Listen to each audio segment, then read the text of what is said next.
Now, the latest on the Ebola outbreak in West Africa, which is moving faster than efforts to contain it.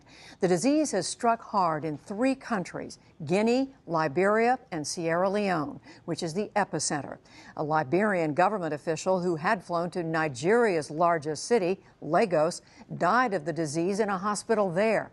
2 American aid workers infected in Liberia, 33-year-old Kent Brantley and 59-year-old Nancy Wrightball, will be sent home for care at Emory University Hospital in Atlanta. It is the first time any Ebola patient has been sent back to the U.S. for treatment. This afternoon, Dr. Bruce Ribner of Emory said there was no cause for alarm among the public.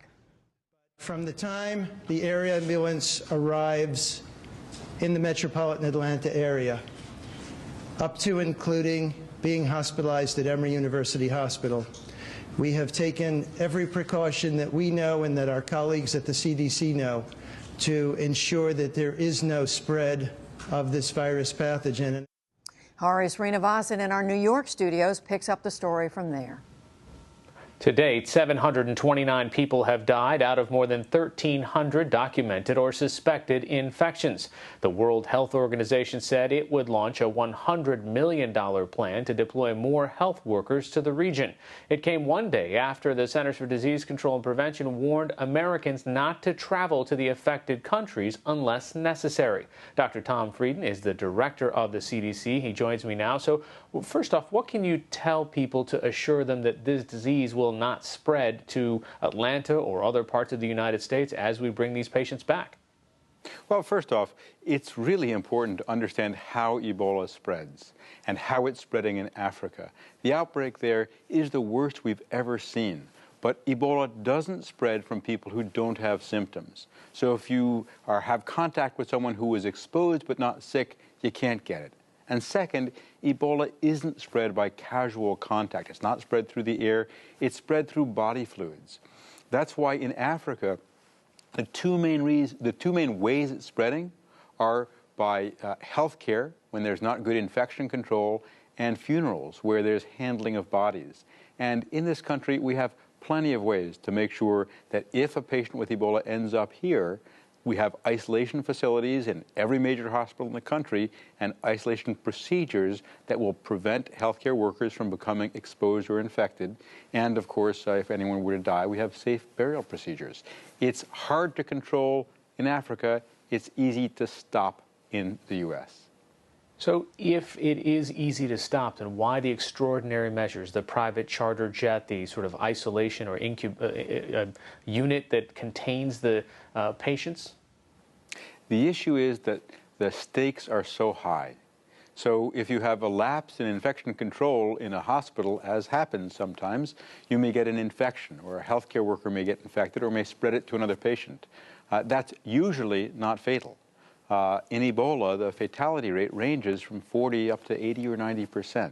So because the stakes are so high, it's not that we do different procedures, it's that we have to make sure that they're absolutely secure, they're absolutely well done. Is the CDC giving guidelines to other government agencies who might be coming in contact, say whether it's Customs and Border Patrol or Homeland Security? We obviously have people and goods that are coming back and forth from Africa, the infected areas as well. I know we have a conference coming up next week where lots of African leaders are expected to come to D.C. We work very closely across the U.S. government. There's a conference next week, as you mentioned, but of course, Africa is a very large continent. These are 3 small countries within that large continent with relatively small populations, and there are steps being taken to see about the delegations coming from those countries. But the bottom line is that to protect Americans, fundamentally, we're doing 3 things. First, controlling the outbreak where it's spreading.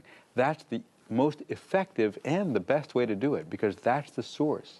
Second, we're helping each of these 3 countries do better exit screening, so they'll reduce the likelihood that someone who is either sick or who has been exposed leaves and becomes infectious in transit or when they arrive somewhere else. And third, we're alerting people throughout the U.S. healthcare systems of what to think about in case someone comes from Liberia, Guinea, or Sierra Leone within 3 weeks and has a fever.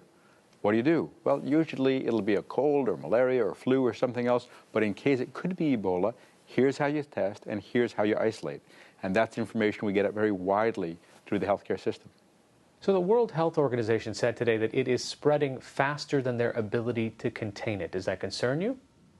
Absolutely. We're very concerned about the situation in Africa, in West Africa, in these three countries.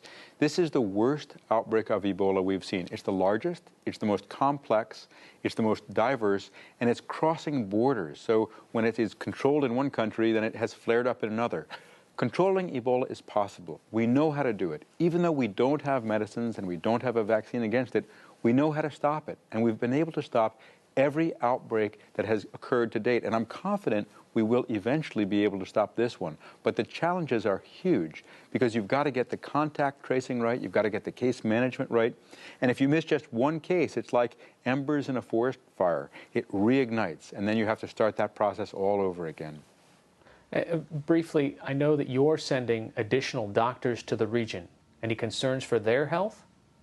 We have safety as the first concern for our staff, so we will not send people to unsafe environments. We plan to surge the CDC response, and we're planning to send 50 more staff to the region in the next 30 days to help with the response, to help find patients, track contacts, make sure they're effectively isolated, do the laboratory work to see where the infections are occurring and whether they're infections, and improve the response overall, including the communication, because there have been many misconceptions in the region. This is a new disease to West Africa.